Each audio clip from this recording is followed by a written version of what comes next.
Hi everybody, it's Az here from Heal vs Babyface with the next boss up on our Raid Finder agenda, and today is the turn of the twin consorts. So in effect, these two lovely ladies are actually the Thunder King's wives. Now they're represented by a day phase and a night phase. First up is the night phase and Lu Lin. The day phase is Suen, not to be confused with Zuen, who is also in this fight a little later on. But first ability up are these lovely little flowers on the ground called Moon Lotus, and they cast slumber spawns, which are those turquoise-esque clouds which are sprouting in all directions. Touch them, and you'll be put to sleep for 5 seconds. This isn't PvP either. There are no diminishing returns in boss fights. Every single time you come in contact with one of those clouds, you are out of the game for a 5-second period. But you can break it using a trinket or the human racial every man for himself. The next ability, not so nice. Beast of Nightmares. Random player is targeted. The beast is pulled literally from that player's nightmare, and only that player can kill the beast. And if a healer wants to get involved and save them, be careful, because you'll be afflicted by corrupted healing, and that will deal 10,000 shadow damage to the healer every single second and will stack. So if the player is in difficulties, make your heal big, make it count. Next ability up is called Cosmic Barrage. Lu Lin would do a dance. She'll summon stars during the dance. Once the dance has been completed, she'll fire these stars off into all directions, and they'll inflict 200,000 arcane damage to all players that it hits, and also within 8 yards knock them back as well. Now all those abilities that I've mentioned can only occur during the night phase, but her sister can also make some brief cameos and will do a couple of abilities. First one is called Tears of the Sun. She'll appear, she'll do a spinning channel. During the course of this channel, she'll deal 60,000 fire damage to random players, and once the channel's been completed, then she'll just disappear. This is the night phase, and Suen, who is the day consort, cannot maintain her form in this phase for too long. She can only make these little brief cameos. But when she does return, you might get the ability called Light of Day. Now this will target a random player and hit them for 100,000 fire damage. It will also hit all players within 8 yards of that target as well for the damage. After that, she will once more disappear. But the Light of Day spell can melt away ice comets, and I'll get on to what they are during the day phase. So even in a Raid Finder random group with only 1 stack of determination, so that means both damage and health are only increased by 5%, we seem to be in very good shape moving into phase 2, and this is called Blazing Daylight Suen's Fury, where she now becomes the main protagonist, and her sister Lu Lin will make brief cameos throughout the course of this phase with a couple of attacks. But the first one that we're going to deal with is called Flames of Passion, and that's where Suen will do a dash to a random distant target, not nearby, distant. She will inflict 150,000 fire damage and also knock back all nearby targets. When she returns back to the original target, which should be the tank, she leaves a trail of fire. Once more, WoW 101, don't stand in the fire. Now next up, we have Fan of Flames, where Zuen will attack her primary target for weapon damage as fire. And when she does, it will increase the fire damage taken by 25% for 30 seconds. Tank, you have to be very careful indeed, because all of Suen's abilities are coming up as tank threats, because they all do fire-based damage. So if you've got that debuff on you and you're taking fire damage, it can just get out of control. Do make sure that you rotate the threat with your off-tank on a regular basis. Let the debuff drop off of you and then pick it back up again. Throughout the course of this, the raid is taken an ability called Blazing Radiance, where all players take 35,000 fire damage every 2 seconds. Me, myself, I only seem to be taking around 13.5. Now, this Blazing Radiance ability will also melt these ice comets. Now, that is one that's just been fired into the fight, and it's about time we discovered what they are.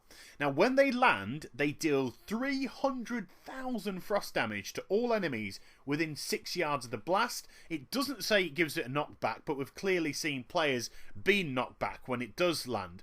And when it does hit the ground, it stays there with an Icy Shadow debuff on the floor behind it. Now, what does the Icy Shadow do? Well, it reduces the amount of fire damage taken by 80% when you're stood in it, but it will also reduce your melee, your ranged, and your spell casting speeds by 75% as well. That's a hell of a lot, but it is a very good way to mitigate a lot of fire damage coming into you if you're in trouble. One final ability of note is called Light of Day, where Suen will fire a beam of sunlight at a random player. It will inflict 100,000 fire damage to all players within 8 yards of that target. So as we come towards the end of the day phase, I just want to reiterate, it's a random raid finder group. We're all in item level 480 gear because it's all been reduced down for the purposes of raid testing, and we've only got one stack of determination, so our health and our damage is increased by 5%. So going into the Dusk phase, we're in good shape, and this is called Break of Dusk, the Dance of the Consorts. Now, both of the bosses, both Lu Lin and also Suen, are active for this phase of the fight. They gain new abilities, the first called Tidal Force. Now, Lu Lin will fire off bursts of water in all directions. When they hit, they will deal 150,000 frost damage. But while she's channeling this spell, both her range deflection, her spell deflection, and also her dodge are increased by 100%. So in other words, she's nigh on impenetrable. So what you have to do then is when she's casting Tidal Force, switch over and start to DPS Suen. But, there's always a but. And it's not with Blizzard this fault, it's with us. We should have decided to evenly spread the damage between the two bosses, because if you kill one of the consorts, it forces the other consort back into their respective phase, either the day phase or the night phase, but they retain any of the new abilities that they got from the Dusk phase. Now, if you are to kill one of the consorts, then you probably should kill Lu Lin, because she's the one that has the nastiest abilities while she's in her own phase, and she's the one that gains this Tidal Force while she's in the Dusk phase. Suen doesn't seem to gain anything, apart from just running around like a mentalist. But, yeah, it's that word again. We are hitting Suen, and people have got a little bit of a boner going now because they can see that she's getting lower and lower in health and is killable. And I don't think a lot of this raid finder group realise that when you do kill one of the consorts, then it does force the other back into their own phase, because once she goes back into the darkness phase, we're going to get some horrific abilities, and it's now an empowered phase because of the Tidal Force. So once she flicks back into the night, we're going to get the Beast of Nightmare back, we're going to get the Moon Lotus back, we're going to get the Barrage back as well, and we're also got the Tidal Force once more, which makes her nigh on impenetrable. So Suen's been killed, and now we've gone into the empowered Darkness Falls because of the extra abilities. And everything now goes that little bit wrong, because when the Beasts of Nightmares start coming back in, when people start getting put to sleep by the Moon Lotus, when people start getting battered by the Ice Comets, which, remember, on impact are hitting you for 300,000 damage, and then you've got the Tidal Force hitting people for 150,000 damage, it all starts to tot up. But she seems to be getting stronger and stronger as well, and we're going to see the tanks get themselves into a situation where they drop very, very quickly indeed.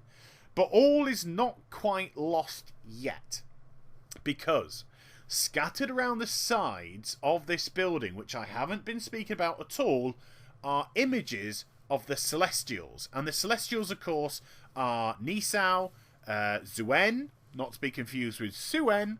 We also have Chi-Ji and Yu Long. They are very weak images.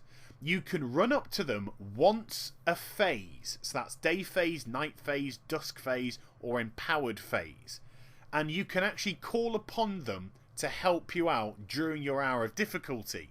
Now, the way that you summon them is really, really cool indeed, because the person that goes to summon them has to trace out the constellation of that respective celestial for them to spawn into the fight. Pretty cool, hey? Not very difficult, but I just think it's a really wicked way of getting them summoned in. Now, should you summon Nizao into the fight, which of course is the Black Ox, then they will increase everybody's maximum health for 30 seconds. It will then disappear from all targets. If you summon Chi-Ji into the fight, then they will send swarms of cranes to aid you. Now, you've seen them running around probably throughout the course of the video. Every time one of those cranes hits an enemy target, so either Suen or Lu Lin, it will deal 5 million, yes, 5 million damage to that target. We've lost both tanks. If you bring Lu Long into the fight, then they will vitalize the whole group, and everybody will regain 20,000 HP and basically 2,500 mana every second that vitalization is active. And finally, if you get Zuen into the fight, then it will increase your speed so dramatically it will actually slow down the attacks of the enemy. That's how it appears to you. So instead of you zapping around the screen, everything else starts to go a lot slower. So abilities like Tidal Force, for example, are going to be avoidable. Ice comets that come plunging into the ground, you're going to see come down a lot slower. I know, I keep getting put to sleep. And you'll be able to dodge out of the way and get on top of those. But it's all too late, and we die. But it's a very, very doable boss indeed. So I hope you enjoyed the video, guys. Please do like, comment, and subscribe to my channel. Follow me on Twitter, and also like my Facebook, and I'll be back with some more stuff very soon. Take care now. Bye-bye.